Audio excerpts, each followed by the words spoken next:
love it, and at the end of the day, the rest of the stuff seems not so exciting. So yeah, no, with technology, it's always changing, always moving, and it's every time you discover something new, it's like another step up, you know. So, and the application of the technology is fantastic, because then you can start to use it in different areas, and that's always fun, you know.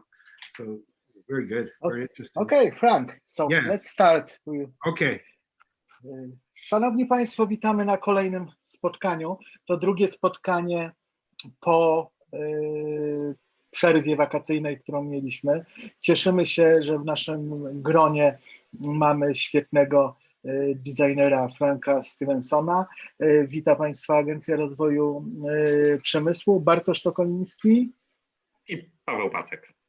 I mamy w swoim gronie dzisiaj pierwszy raz po stronie, z tej strony ekranu, tak to nazwijmy, Beatę Lubos, naszą ulubioną, jak już wspominałem przed chwilą, dyrektorkę z Ministerstwa Rozwoju. Cześć Beato, cieszymy się, że do nas dołączyłaś. Dziękuję bardzo za zaproszenie. Tutaj. Szanowni Państwo, jak wiecie, teraz będziemy robili spotkania już w tygodniowych odstępach, każdą środę. Będziemy się starali trzymać godziny 20, ale oczywiście jesteśmy trochę uzależnieni od naszych znakomitych gości. Pawle, co nas czeka w najbliższym tygodniu? Następnym? Za tydzień spotkanie z rektorem, z prezydentem jednej z najlepszych uczelni prywatnych w Europie, z Santiago Iniguez z Hiszpanii. To jest rektor EA University, prywatny uniwersytet, ale tak jak mówiłem, jeden z takich najbardziej topowych w Europie. A propos jeszcze dzisiejszego webinaru, to chciałem bardzo podziękować naszym partnerom, czyli Ambasadzie Wielkiej Brytanii w Polsce i właśnie Instytutowi Wzornictwa Przemysłowego. Bardzo dziękujemy za ich wsparcie, dziękujemy za obecność na tym webinarze. Fantastycznie, no to przejdźmy do głównego punktu. I would like to introduce our very important guest, one of the best, I think, world designer, somebody who knows design better than anybody. This guy is designer of a lot of cars, very good cars like BMW X5 or Mini or Fiat 500. Yeah, is it right, Frank? Absolutely. Yes, and now Frank has his own company, and he designs a lot of good things. I've heard about one first the safest baby chair for cars, and of course we are astonished when me and Paweł we saw your airplane which you designed. So it's very big honor for us to have you with us at WeInnovators Club. So Frank, the floor is yours.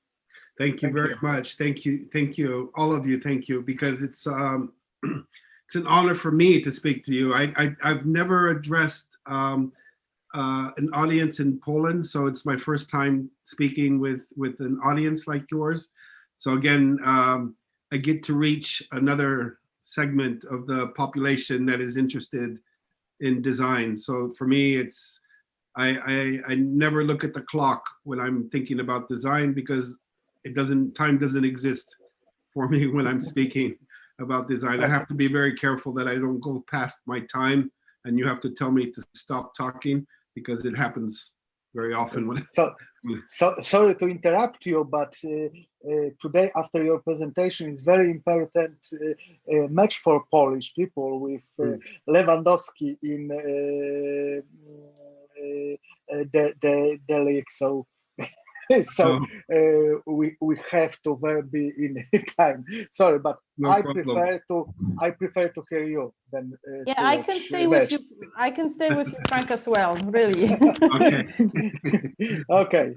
So it was a joke, of course. No problem. I have my IT expert. We're getting ready to start the presentation. Also the CEO, also the CFO, the CEO, the COO. Let's see. You see what's happened. Up left. Let's go to share screen. I'm just Okay. share the screen. It's been proving difficult. Okay. Do you? We will. 1 second. Your screen share. Okay. 1 second. We can see. Yeah, it's there. Show. No, you can't see. Can you see the screen? Yeah. Can you see a new view on Yeah. design?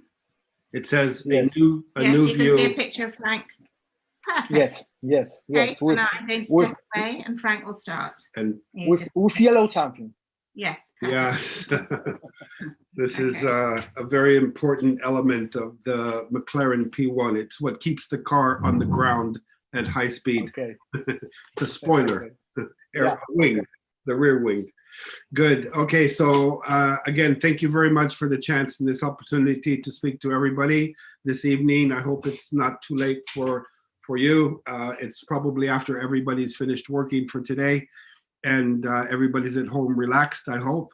I will try to make the talk very interesting and also perhaps funny. I think all designers need to have a sense of humor.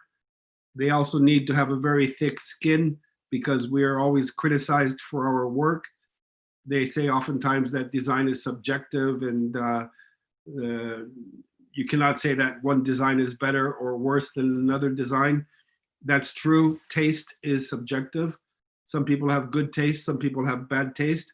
But what's true about design is that there's, in terms of how to design, there is correct design and there's wrong design, which means that when you design, you're not creating just art, you're creating science combined or in combination with art. And this means that you have to basically think a little bit like an artist, but also like an engineer. What we design has to work. So it's not only about making something beautiful. I think it's very easy to make beautiful sculptures, beautiful artwork, many beautiful things are able to be created. But the challenge in industrial design is that at the same time, it has to work and it has to appeal to the public, to the population. So it is not like designing a military object where the only goal or the only target is to make something work. We have to create objects that have an emotional value. So somebody has to want to buy your product and to spend their money for it. It's getting more difficult now because in this day and age, you almost expect to have quality with what you purchase. Before, decades ago, the quality was not always the best, and you didn't know this. And for example, you could buy something because it looked fantastic, but maybe after a very short time, the purpose of the object, the function, doesn't live up to the expectations. Now we have great quality, great functionality, and I think the big difference now is basically the reason to buy something most often now is the aesthetic value of the product. So we have to make sure that our designs work very well, as well as look very well. So very short, very brief. I'm sure you've always heard form follows function. I don't believe form follows function. I don't like this way of expressing the need for industrial design. My interpretation has always been form equals function, which means if something works well, most of the time, almost 100% of the time, it will look great. if it doesn't work well, it doesn't look great. And we follow this oftentimes in nature. We know that the best things in nature work very well, because if they didn't work in nature, it wouldn't exist. We've gone through many, many, many, many years of evolution, such that we have arrived now at a point where the things that in nature are existing are the best functioning ones. And it's very difficult in that regard, to find something in nature that works very well but doesn't look nice. Nature, we know, is probably one of the things that we can appreciate mostly on the earth for its beauty. So again, I am very linked to nature, to biology as an influence, and I will show you that in my presentation. So if I can briefly go to the next slide, what I want to show you is almost a brief history of what I have done in about 30 years, just over 30 years of being in the automotive industry as a car designer.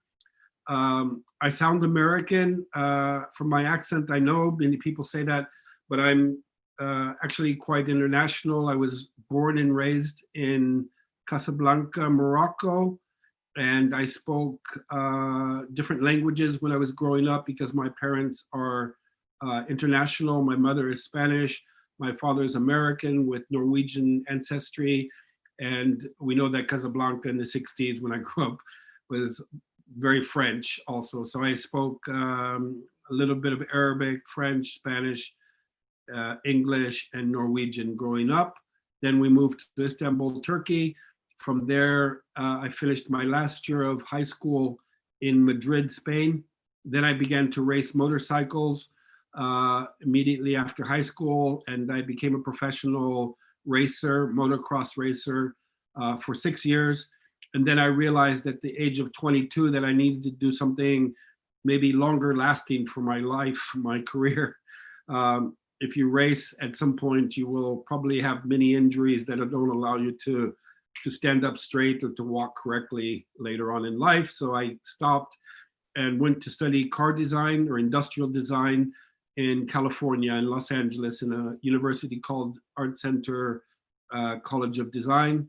And from there, I moved to my first automotive company after graduation in 1986. And the first car I designed on the top left is the Ford Cosworth, the Escort Cosworth, which is nowadays, they say it's the most stolen car in the world. So that's an honor to be able to have that as your first feather in your cap or in your hat. After the Ford Cosworth, I moved to BMW in Munich, and I designed the X5, which was BMW's first SUV, actually one of the first SUVs in the world. It started the revolution to go to this type of vehicle, all-round purpose for many different things. Then I moved, I stayed at BMW and designed the new Mini, which then they sent me to England to do the feasibility work, to take my design of the new Mini to production. And after I finished the new Mini, the one on the top right, I was contacted by different companies to see if I was interested in working for them. And one of the companies that I could not say no to was Ferrari and Maserati. So I moved there in 2002 to Italy.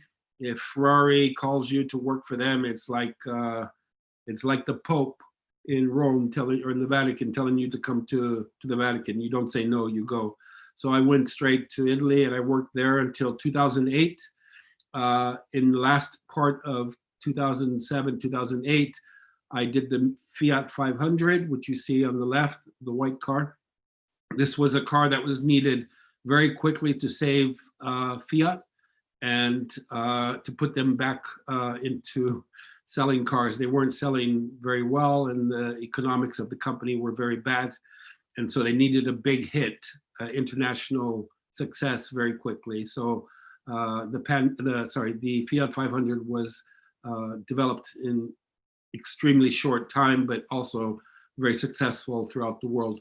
Then I had a call from England, from McLaren, which is a race car company. We all know Formula One. And so they invited me there to begin the road car company, the road car department for McLaren. So I designed their first road car, which is the orange car in the middle, the 12C we call it.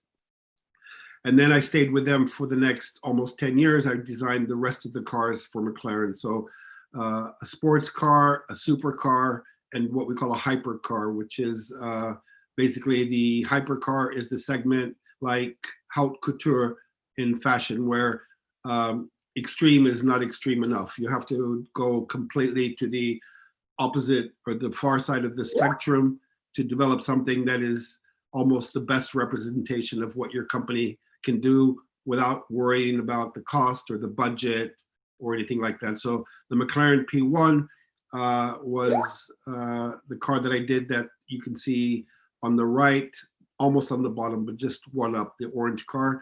And that car is still today considered more expensive today than when we made it. So you can buy this car, keep it, and every year it goes up in value. So to answer some of your questions, maybe that you're thinking, does he own any of these cars? No, I don't own any of the cars I've designed. I think it's very important as a designer to not fall in love with your designs. It's very dangerous, I think, to fall in love with your designs. You can be proud of them. They're all basically your children. If somebody asks me which one is your favorite, it's the same, exactly the same as saying which is your favorite child. They're all favorites. They all have different stories behind them, different capabilities, and they're all immensely joyful to design, to develop, to see on the road, and to work with. But I don't have a favorite.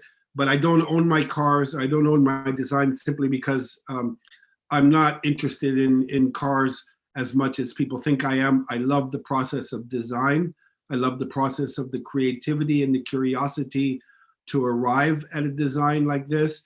And the development phase of your design is very personal.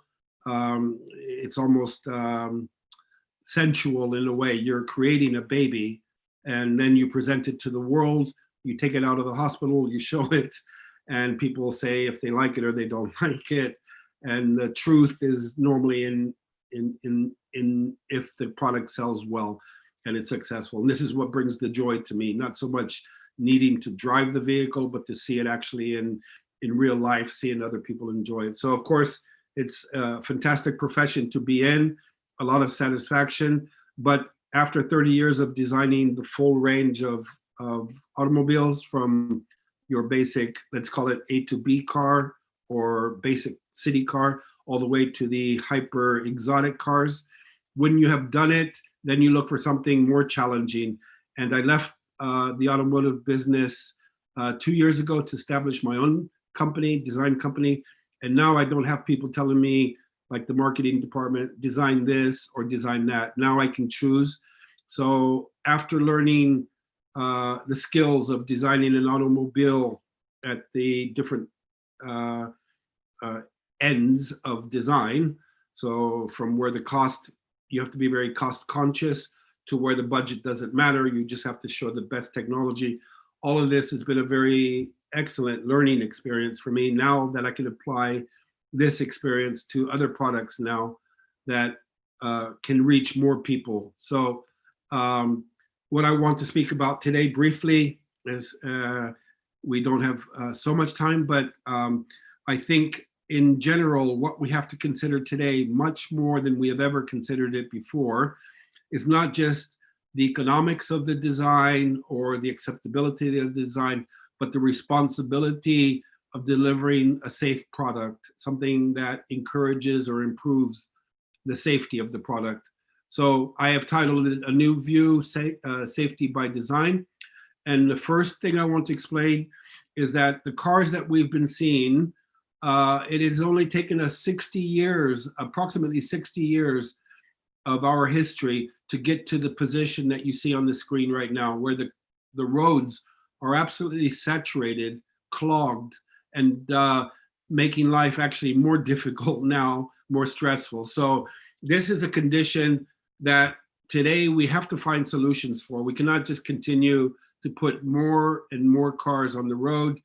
And even if we put more cars on the road, we still have the problem with safety. So I have studied a lot in depth about biology my whole life, and it's fascinating. They have the solutions in nature for a lot of the problems that we face. And it's always been my inspiration. I don't understand designers who go to architectural inspiration or furniture for inspiration or fashion for inspiration. I think for design, good design or intelligent design, the best teacher, the best inspiration, the most intelligent inspiration is nature. So we have seen this. I'm sure it's not new for you, but you're looking at something which is called murmuration. So the birds, as we see here, are able to communicate, still not completely understood. I am researching all the time, but there's no clear explanation how one bird on one side can move in synchronization with a bird that is much further away at exactly the same moment. It must be a sixth sense, seventh sense, I don't know, but they have worked out this kind of flow pattern. You see it with fish also, that they can communicate across distance in real time. So there is a system capable. We just have to understand a little bit deeper how it works. But these birds are able to travel in high density situations in ways that are safe and very, very efficient. So as soon as I left the automotive world to start my own design studio, I started getting contacted by many different companies that would want my design services. And I had to be very selective about which projects I wanted to do, because for me, it's important to do a project that is not just another product. We have enough products in the world. I think it's now the time to really be sure that the products that you work on or design make a huge impact on society. So for me, one of the most interesting things I've always been following is aircraft design. And we know that we can move people very efficiently through the sky, long distances in very quick time, very short time. But the problem is not moving people over long distances. It's moving shorter distances, like city to city, city to rural, rural to rural, small villages to small villages. So, and not in high numbers, because we know that oftentimes, you know, the trains can do this very well. Obviously taxis do this, but we need to be able to move, I don't know, between 5 and 10 people, short distances very efficiently. This won't probably solve the traffic problem, but what it will do is ease the stress almost that we have every day of going to places. But what's necessary is safety in this type of aircraft, and also efficiency and confidence that something like this can actually work. So, and obviously it has to be environmentally friendly. So I was approached by one of the first companies who are, there are many companies involved in this type of mobility system now. It's called eVTOL aircraft. It's electric vertical takeoff and landing. And these are the flying taxis of the future. Now, you may think, okay, not in my lifetime, or it's going to be very expensive to travel like this. No, in about 2 to 3 years, these will be coming to the market. I guarantee you, because I am involved in the design process of this type of aircraft. And the stage of development now is such that they're flying perfectly well. They look like science fiction because there are many different types of making these vehicles operate the way they do. But what it entails or involves is vertical takeoff, then a straight line flight at approximately 300 kilometers per hour at low altitude, electrically propelled and very silent. So you can fly over cities without a problem, and you can land on the top of a hotel, top of a train station, in a park, in a parking lot. They don't require a lot of square meters to land. They're very small, but again, very efficient. So this is what I'm doing now, is point-to-point personal transportation. Means not that you are flying it.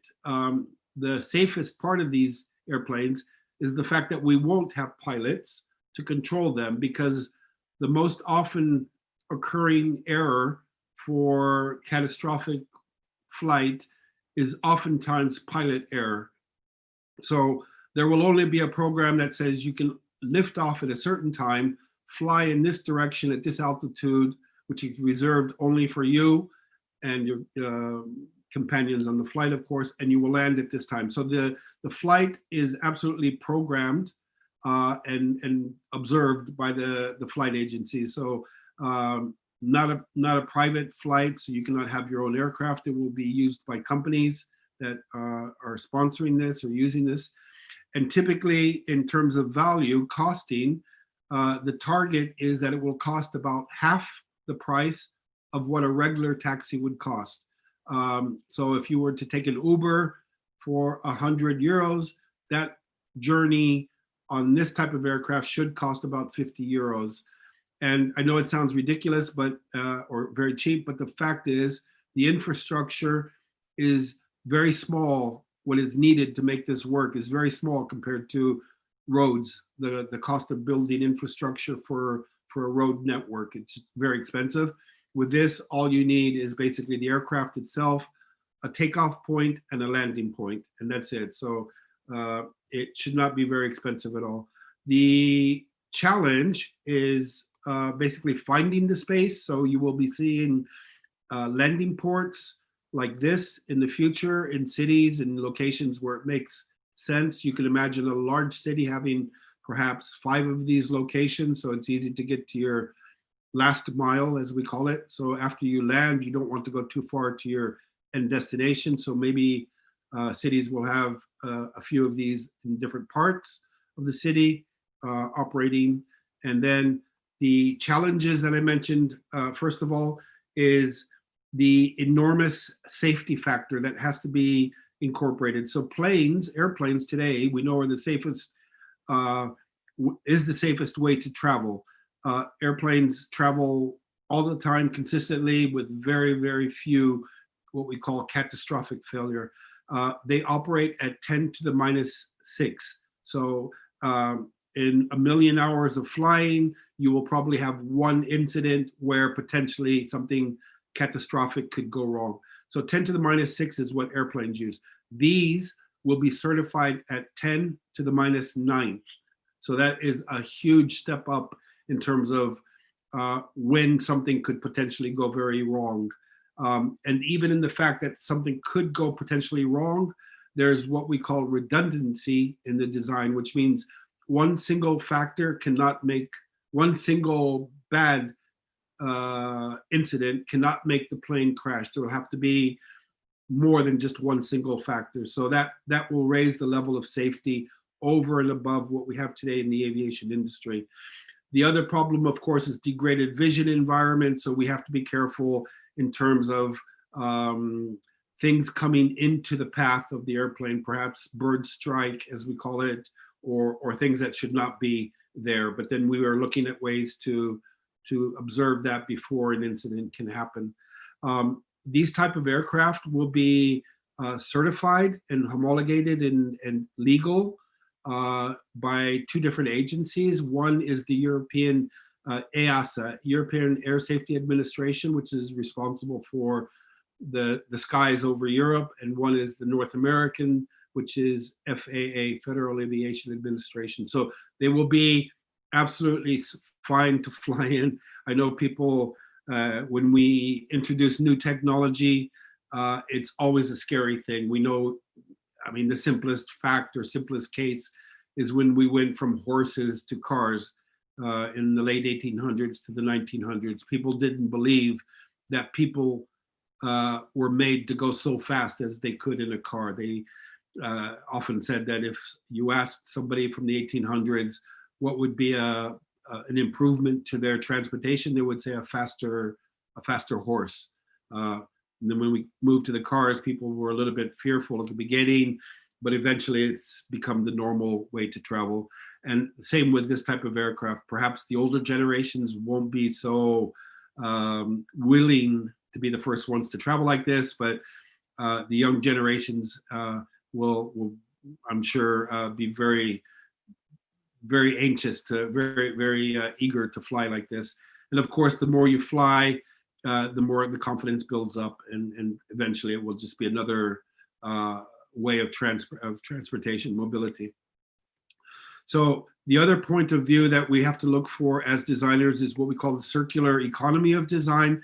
And the circular economy of design is not a trend. It's not a fashionable thing. It's basically the way we're heading in design as designers and our responsibilities, which means that when we design a product, we cannot design it just to be another throwaway product. We are now becoming so concerned and so involved with designing environmentally friendly objects. We're becoming conscious of the fact that we need to save the world's resources, that anything we design these days has to have one eye always on the resources that we're using. So we have to be very, very careful about not wasting resources, not using materials that cannot be reused.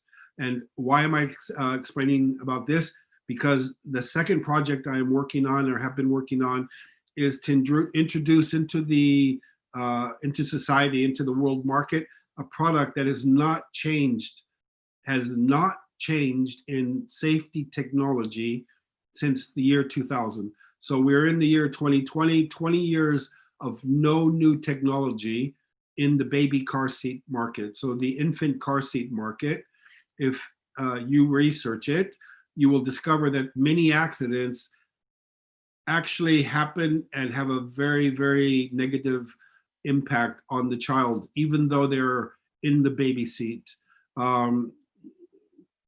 Regretfully or not, we don't hear about it so much, but it is in the statistics that there has been no new technology actually in the United States since 1970, believe it or not, but in Europe since 2000. So any seat you buy from then is still valid today.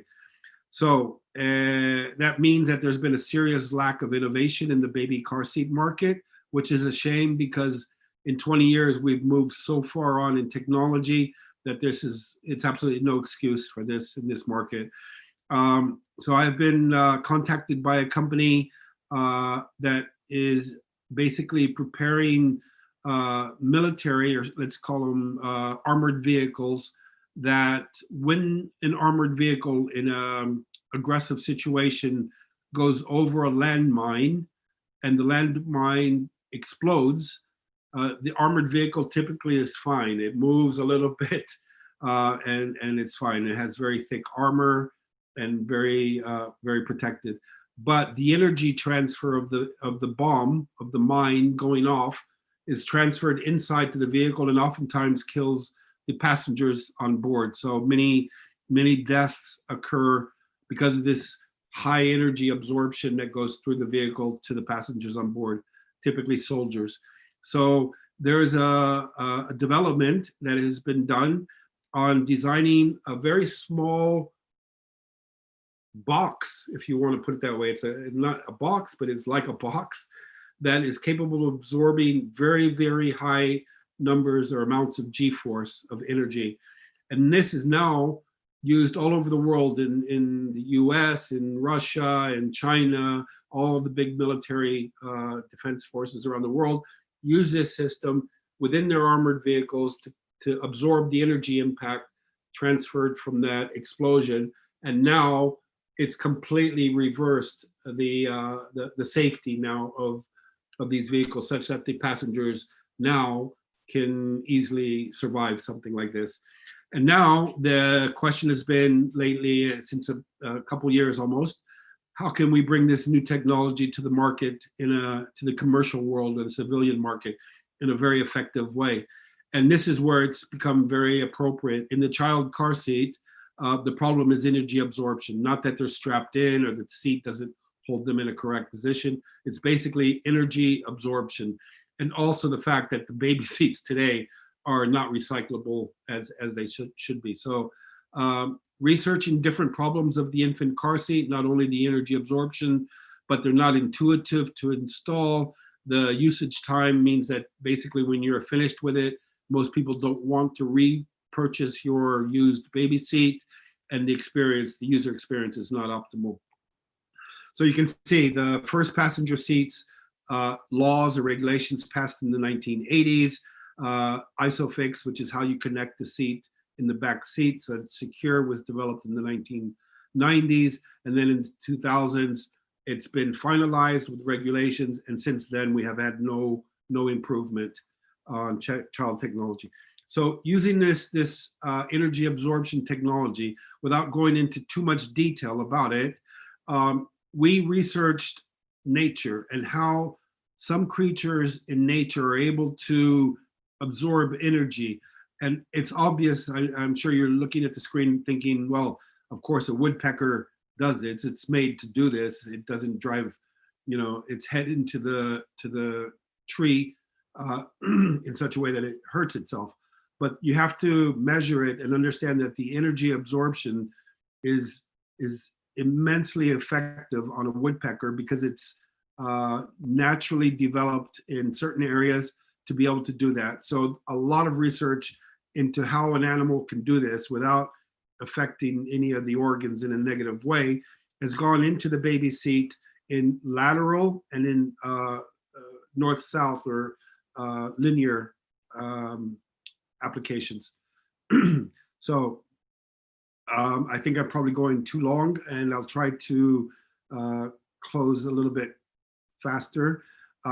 Side impacts are very important, just as important as rear impacts or front impacts on the vehicle. So again, systems are in place on this baby seat that I've been designing such that we've been able to absorb the energy, not just in the device that I've been speaking about earlier, but within the framework itself. And so using the strongest material and the lightest material that we know today, carbon fiber, we've developed a frame that immensely raises or is superior to whatever baby seat is on the market today. So not only is the seat about 70% stronger and safer, measured in Holland at a specific facility that measures the impact on child car seats for certification, we've reached almost 70% higher levels than the best car seat or baby seat on the market, but it's also lighter, much lighter, because of the materials that we've used and being conscious about the materials that we've used. Again, recyclable materials throughout, reusable carbon-based skeleton. So this means that when the car seat has passed the infant's age of needing it, basically the owner of this car seat can give it back to the company that is making it, manufacturing it, which is called Baby Arc. And that seat can be disassembled and checked by smart technology to see if the components are still valid, still usable. If not, they're replaced or repaired and reupholstered. Everything is made to be exactly as new again, and the seat is reintroduced into the market. So here's a quick view. This is actually a prototype image. I'm not allowed to show the final one yet because it's still ready to come to the market. There will be a nice introduction of it to the world media, but you can see that there's a very interesting look to it. Based also in certain aspects, if I had more time, I would explain it, but based on the egg structure. In other words, how nature protects embryos and organisms before they're hatched or hatched. So we know that an egg has a certain shape. It's not just coincidence that an egg is the shape it is. It's very often the same shape, no matter which size it is or what the inside is. But there's a reason for the shape of an egg. It's a structural reason. So we have incorporated a lot of those reasons into this design. Questions and answers. Bart, I can keep talking, but it looks like I've reached the end of the presentation, time-wise. I'm here, okay. So what can I say now? It's wow, really great presentation, and I've never met a person who designed so many things and so many cars, absolutely top cars.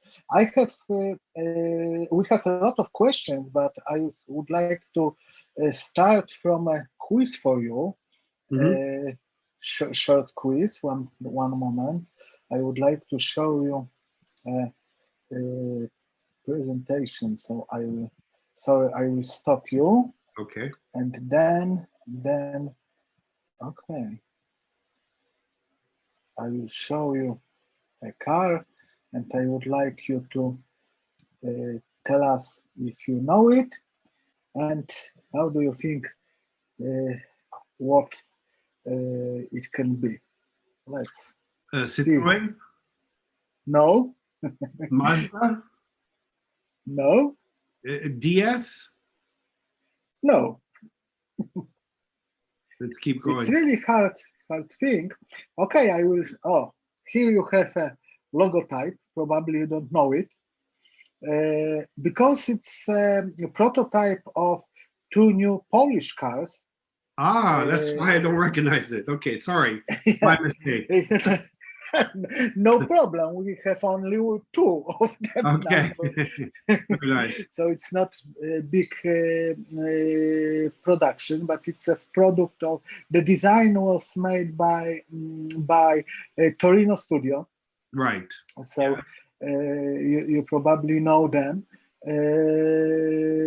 And it's said that we will start in the 3 years to mass production. It's a full electric car.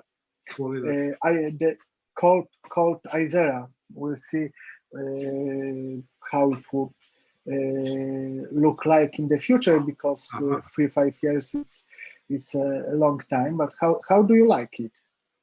It looks, first of all, it looks very, I would say almost Italian in a way, because the surfaces are very clean. Well, I wouldn't even call it Italian, maybe a mix of German and Italian design language. I'm seeing, the more I see it, the more it looks serious. It's not a playful design, you know? Not that Italian design is playful, and obviously German design is never playful. It's very serious, but there's an element of soft and hard that I like about it.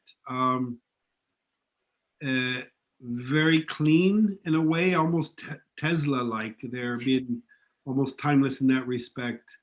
Yeah, I like, you need to consider the passengers. I think too many cars forget that you have passengers, and they put all the focus, all the attention to the driver, and the poor passengers have no entertainment during the drive. I hope they were considering also maybe some type of entertainment for the front passenger also. Oftentimes when I'm in a car, I'm looking at the driver's instruments to see some information, and I always wish that I had my own information in front of me if I'm a passenger. I think that's the next step anyways. Yeah. Okay. Charging system, ISOFIX, yeah. Yeah, you see they're considering the back passengers very nicely, especially in a vehicle like this, because this is probably a family vehicle where you have 2 dogs and 2 children, you know, and the children in the back need to be entertained during the long trip. The lighting is very interesting. I've never seen lighting like that. So I'm wondering if it must be production, because I can see LED mixed with, I think, xenon technology. Yeah. That's very good. Oh, and this one, the big one, is a Polish electric bus. Yes. And it's a full electric, designed from the first element to be an electric. Yeah. And we hope that our company will produce it. We'll see, as we can see that the design of buses is not as modern as normal cars. But I've seen absolutely future bus from Toyota, which was designed for Olympic Games, and it looked very modern. So we hope that the design of buses will change. Yeah, the only regret, the problem I have with this type of design here, Bart, is that if you took the wheels off of this bus, it would look like something in my kitchen, you know, like a toaster, like to make the bread. Or, Yeah. It's almost like a rolling refrigerator, you know. It's so square. And okay, maybe they're not concerned because nobody's going to go out to a dealership to buy a bus, you know. It's a industrial object. But what I regret when they do objects like this, knowing that they're not going to have to sell it on the emotional value, but on the purpose value, I have a lot of problems with this type of design because it doesn't excite me, you know. And I think design is very, very linked to the emotional value. You have to fall in love with the product at first sight. It's oftentimes, design is like, it really is personal. You don't, you know, you meet your partner, and the first thing you see when you meet your partner for the first time is the aesthetic of the person. And if you like them, then you want to know them more. You know, it's not like you're most oftentimes shown the aesthetic side of something first. If that appeals to you, then you go further and deeper and you get to know the person. It sounds superficial, but it just is the way it is, you know? And I think this bus looks a little bit bulky and heavy, and I'm trying to find consistency in design, but it looks like it's bipolar, you know, like the front and the back are completely different. So you see the headlights in the front, the design language in the front is like somebody was designing the front and somebody was designing the back, and they didn't speak to each other. They didn't like each other. So nobody knew what the other side was doing. And I think design has to be almost one consistent, you walk around the vehicle and it's speaking one language to you. And this vehicle looks a little bit almost confusing. I don't like to say it, but it does look like, I mean, I see so many different design elements. You see the shape of the headlight, and then you see the round light underneath it. They're not the same language, you know? It's very graphic in one way, it's a little bit organic in another way, and then it's also very geometric. So it's like a little bit of confusion when I'm looking at it. Okay. The line on the side is very square, which I can understand for space efficiency, but a little bit of curvature would make it much, much prettier, you know? Yeah. Thank you very much. It's oh no! Don't tell hear. them I said this. Don't tell them.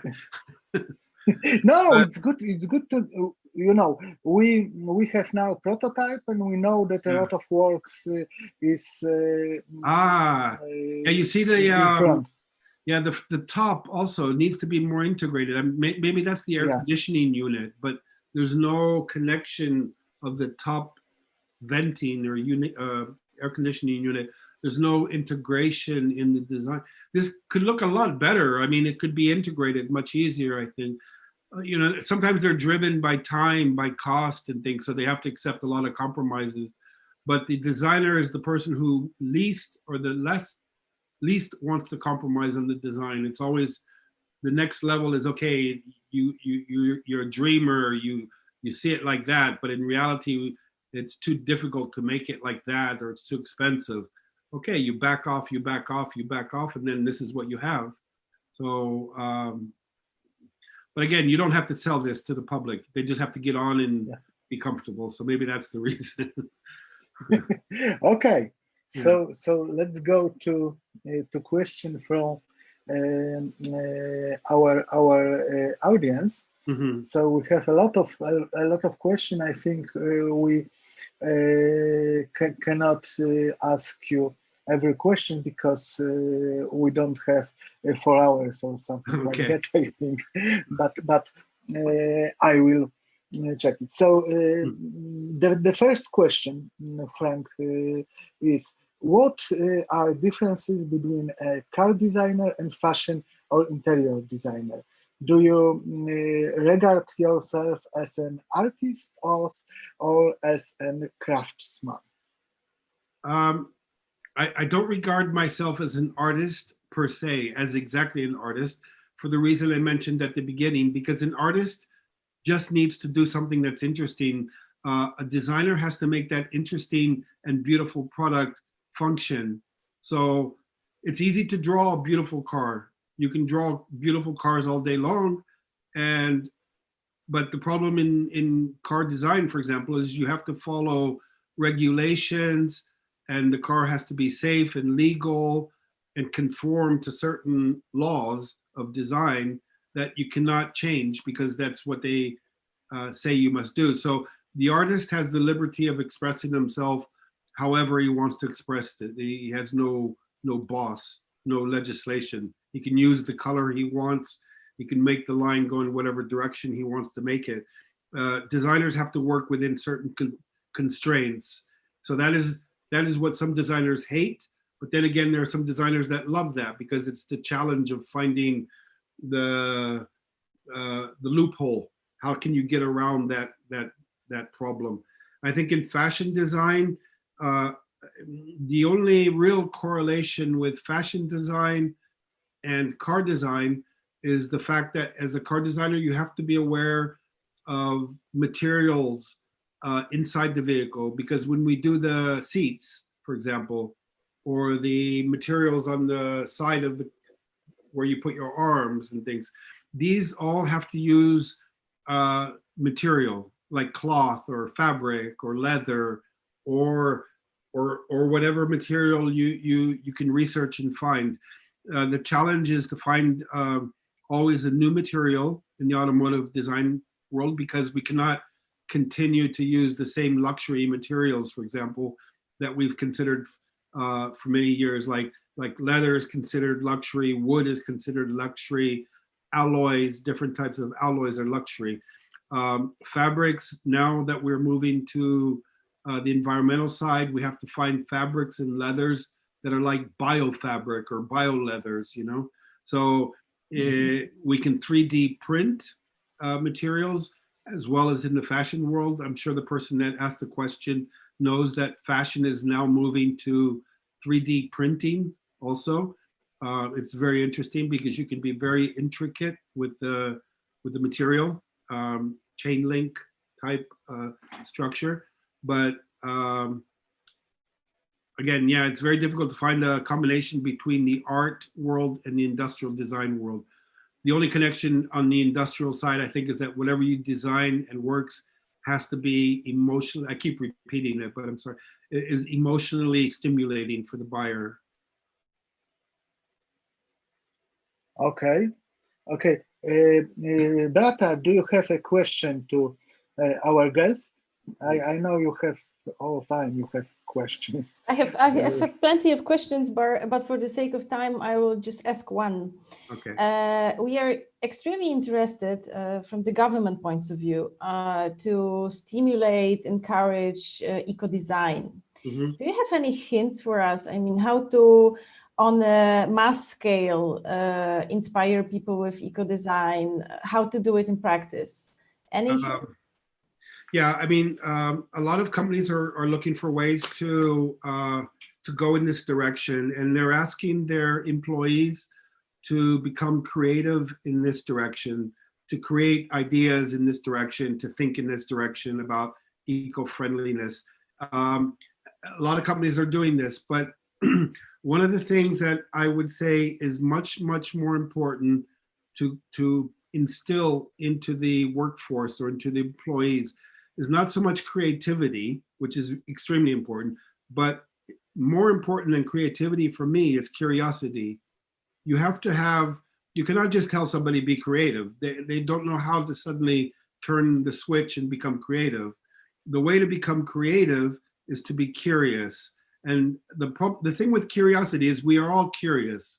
We are born, you know, as children, we are always asking and pushing the limits of something because we don't know where the limits are at, and our parents are telling us we're going to get hurt, and we still don't listen to them, and we still ask them the crazy questions that they don't have the answers to because they never thought about it. And we have this factor of curiosity, which is amazing in little children, but as we get older, for different reasons, we lose the curiosity factor, and loss of curiosity results in a loss of creativity because you're not questioning things anymore. You're not surprised by things in life. And there's so much in life that constantly is surprising, that gives you the wow factor, as they call it. And I think it's difficult to answer your question directly, but I think the best answer is to try to stimulate the people to be more curious about things. My mornings, when I start work, many people who see me think I'm wasting time because I'm not doing anything. But what I'm doing is basically research out of curiosity. I go through every single piece of website information, technology, science, fashion, arts, everything, trying to find something new that I can apply cross industry. So there's many things that I have nothing to do with, many professions I have nothing to do with it, economics or social relationships or whatever, but I still, not because I push myself, I'm just naturally wired like that, but I look at all these things with interest to see if I can find something that I can use for a different reason, for a different purpose. That one of the most interesting conferences I ever attended was last November in Houston, Texas for NASA. And NASA invited to this conference just over 100 people from every different profession in the world to speak. And the amount of knowledge transfer in an event where you had no idea what the guy was talking about, what his profession was, but the pieces of information that you could join together suddenly helped you in ways that you would never have thought before. And even, for example, I talked about the seat, the absorption unit for the seat that I spoke about. And I was approached by some gentleman who was working on the mission to the moon, the manned mission to the moon in 2024, who said, can you put me in contact with the company who's making this safety device? Because we have nothing in the capsule when it lands on the moon. If it doesn't land properly and it lands at 10G or 20G because we cannot stop it, we have nothing within this capsule that will save the people inside. We have not thought about that. We just think they're going to die, so we can't do anything. But this cross-industry information now is helping them to find a solution for something that they didn't even know would potentially be a problem that they had to solve. So yeah, I think the main thing is curiosity, not creativity. Creativity is important, but more important is curiosity, that childlike curiosity. Okay. Thank you. Thank you. The next question. You said that everything inspires you.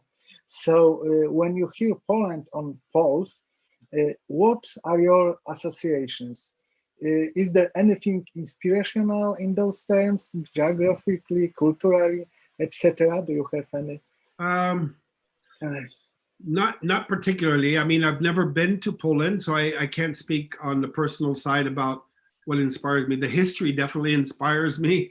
Also, you know, the political system has always inspired me. I've been reading about it all the time since I was young. Culturally, it's I know it's a very, very hardworking country. The people there are very, nobody's lazy. I don't even know if you have a word in Poland for lazy. It doesn't exist. But only those in UK. Oh, I see. Okay. Just joking. Yeah. Okay, so okay. Next question is about electric cars. Do you ever design any electric car? Yes. Actually, the first cars the last or second to the last car I designed at McLaren was a hybrid. It wasn't fully electric. Okay. The problem I think with electric cars is that it's not happening as quickly as we want it to happen for different reasons. The economic value, they're expensive still, relatively expensive. The range is still something that people are a little bit afraid of. how to find the right place to put your electric connection in if you're traveling across the country. But the advantages are incredible. I mean, I think they were expecting for a long time the sales of electric cars to go like a hockey stick, straight and then suddenly up. And it still hasn't gone up yet, but it's coming very soon, I think. Okay, we are waiting for it. That's why we have hybrid to mix the engine with the electric. Yeah. Okay. So next question is about pandemic and its effects on design. Do you see directions of changes which you can predict because of pandemic in design? Yes, absolutely. I think now we're realizing that it has to be at the top. Again, safety, like I said at the beginning, is important in all aspects of design now. And especially in the system where we have public transport, or even where we transport, more than public transport, where we have masses of people close together, even when we have taxis that are being used again and again and again by different people.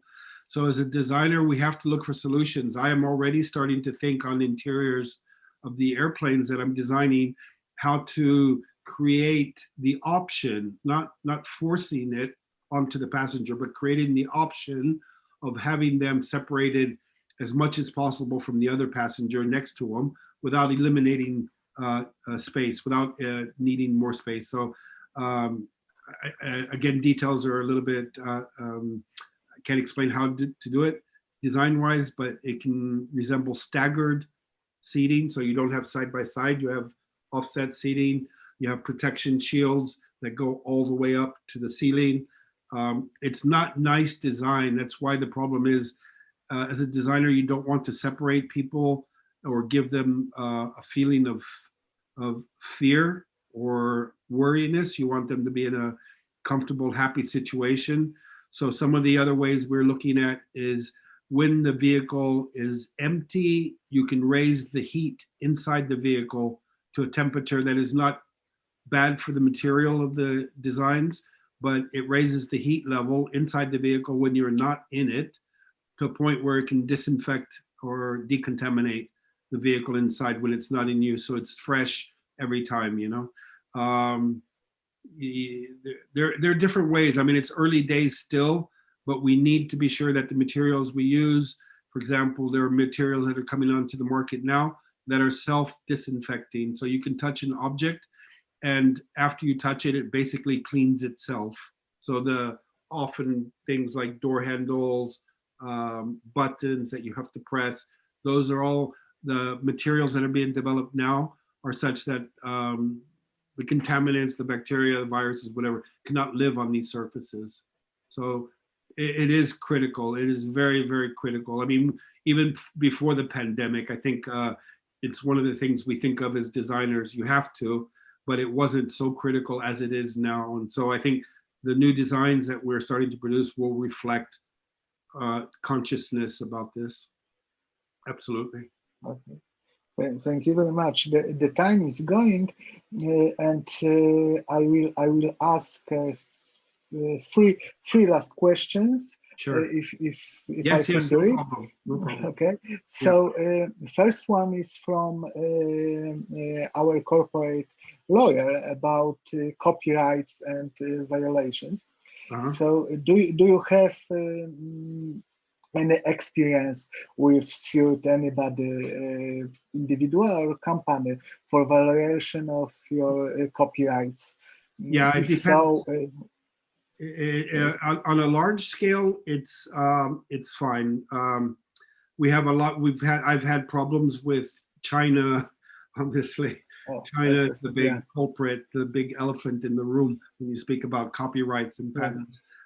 They have their laws and they allow them within the country. It's okay if they do it. It's just when the big companies like Volkswagen Group or BMW Group say, hey, Land Rover, it's very similar to our design or something, then the corporate lawyers get involved and sometimes they press it, but oftentimes you cannot win on a situation like that. You just have to accept that the person buying the vehicle knows that he's not getting the authentic product. He's getting a fake or a copy. Not that it's bad, but it's just not real and honest. So you have to understand that it happens. It's they say in China, you have to understand that copying is not really seen as a bad characteristic. It's almost a compliment. If we're copying your design, it's because we appreciate what you have done and we think you've done a great job, so we're copying it. That's why you see it oftentimes in China. But again, from our Western point of view, it's horrible, it's terrible. But the problem comes when you're a small company and you're selling your design or putting your design onto the market. It's very, I'm sure the person knows, it's very expensive to cover your design in all parts of all markets over the world. So you have to be very careful about where you patent your design. If you try to patent it everywhere, you have to be very successful with your design because it's going to be very expensive to do it. So it's just a current evil that we have in our society that I don't know the solution. My designs, I try to cover them in the markets where I know they're going to sell, and if the Chinese are going to be copying it, it's not going to be the same quality, but that's their choice to copy it. Necessary evil of today's society. Okay. The next question is a question for a tip. Do you have days when you don't know how to start a project? Time is running out and you still have nothing to show. What are you doing then? What inspires you to work? Sorry, do you have any tips? Are they asking me when I don't have work? When I don't have work? No. The question is how to inspire yourself to work if you are like if writer's you don't block. have ideas, Yeah, like when you're writing a story and suddenly you have no more ideas to write. Yeah, how to start it. Maybe you don't have. No, I have my solution. Challenge. No. I have some magic coffee here. It's called whiskey.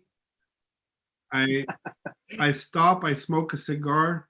I go for a walk in the woods with my dog. I listen to music and I try to forget immediately about what I'm trying to achieve. Because if you're stuck, you're stuck. I mean, I don't find myself often in that position because my way of drawing is different. I think I know some designers capture an image in their mind, they see it, and then they draw it. And that's normal. That's how people work. I have almost a strange way where I watch myself draw. I watch myself design.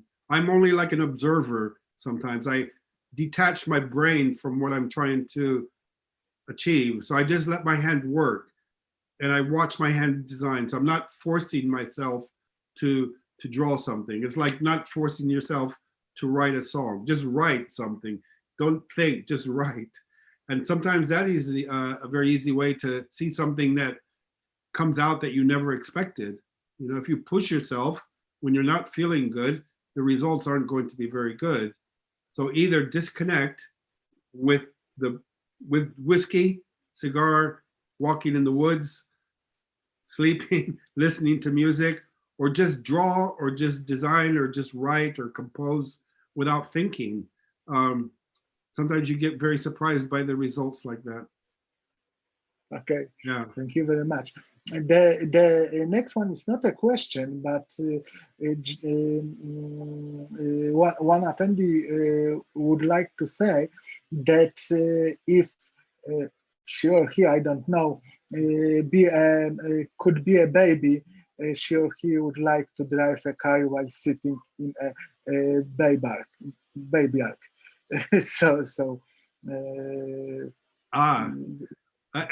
I have had people tell me after they saw the baby ark seat, they said, "Now I want to have a baby." So Okay. after seeing the seat, they said, no, now I want to have a baby. So that's nice. So the last question. Hmm? We have plenty of them, but we have to stop sometime. Whenever So do you have I stop. I'm fine. do you have any car from the past that you would like bring back and reimagine? It like Fiat 500 or BMW Z8? Fantastic cars. All of those are fantastic. BMW Z8 is, I know this car very well because it was my friend Henrik Fisker from a Danish gentleman who's doing now electric cars, Fisker. He was the designer of the Z8, yeah, a very good friend of mine. But the only car that I would like to maybe have a chance to redesign it, but that's like saying you want to redesign something religious, you know, it's sacrilegious to try to redesign this car that I will tell you, because in my eyes it's perfect, and it's very hard to achieve perfection. I don't think perfection really exists. It's nice to aim to design something perfect or to make something perfect, but perfection is unachievable. So at least in our minds, we can dream about trying to achieve that. We never will reach it. But for me, the one car that I have this car, it's in my car. I said I never owned the car that I designed. That's true, but this car, I didn't design it. But for me, it would be really playing with fire for me if I was to try to redesign it. But okay, if I had to, it would be this car. And that is the 1961 to 1966 produced car called the Jaguar E-Type Series 1, fixed head coupe. So it's called the E-Type. It's this car.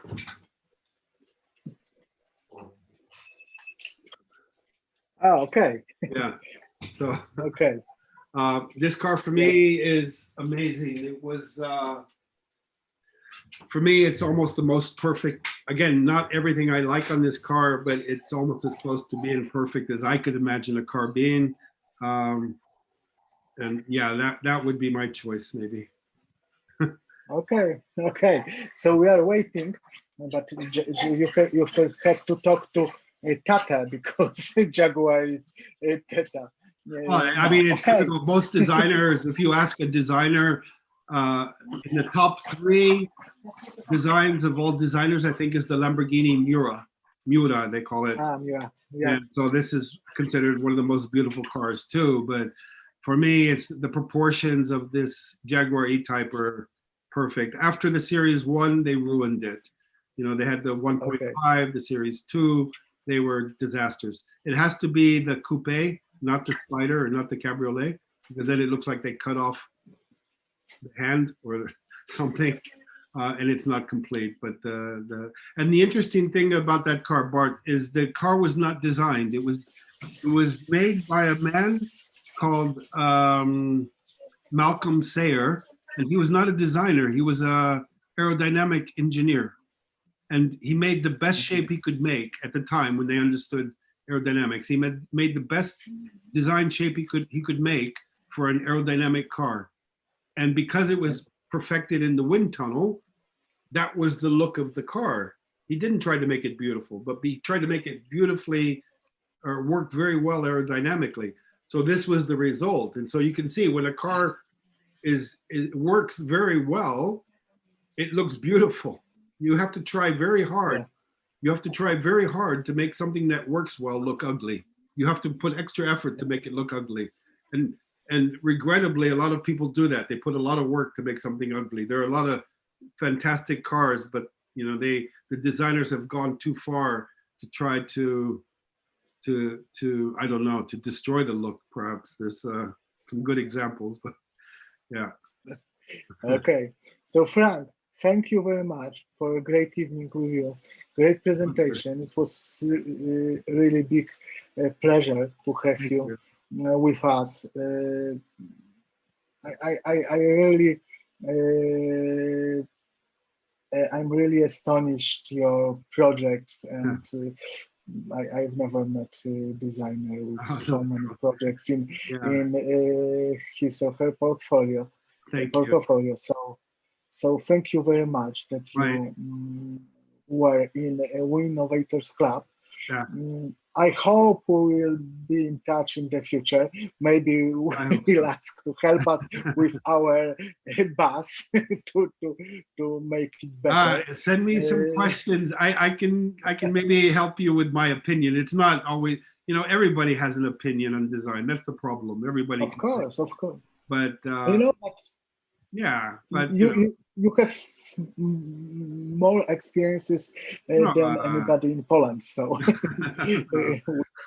we can talk about it. Thank you very much. My pleasure. Paweł, Beata, thank you very much. And do you have something to add? Beata, would you like to say something? There's just huge request if you could turn this bus from the beast to the beauty, then maybe we can paint it in a different color. I don't think it will save this, but anyway. One idea, if we make it in chrome, high gloss chrome, alloy, aluminum or aluminium, then maybe you see the reflections of the city instead of the bus. You see like a mirror, and so you don't see the bus. You see the cars around the bus, the trees. Just around the concept of disappearing, right? Yeah, exactly. That's what I mean. Yeah, right. and it will be lighter because we don't have to use like in Mercedes Le Mans. Yeah, you don't have paint, no paint. Yeah, they wanted to make it lighter, so they lightweight. Lightweight. Okay, we could try that. You could also, Bart, you could also use transparent panels so that you don't see the body, you see what's behind the body. So you see the people, you see the engine, you see the suspension, all the mechanical. That would batteries because it's electric one. Okay. Anyway, thank you so much, Frank, for the pleasure. Thank you, Beata. Thank you for taking the time to join. It was a pleasure. It was really great, and we will have a video from this your presentation, so we will share with you. I will share it then too, also. And thank you, Paweł, for joining also, Paweł. I respect you very much. I know about you. Thanks. Thanks. Bye-bye. Thank you so much, guys. In the future. Good night. Bye. Good night. Thanks.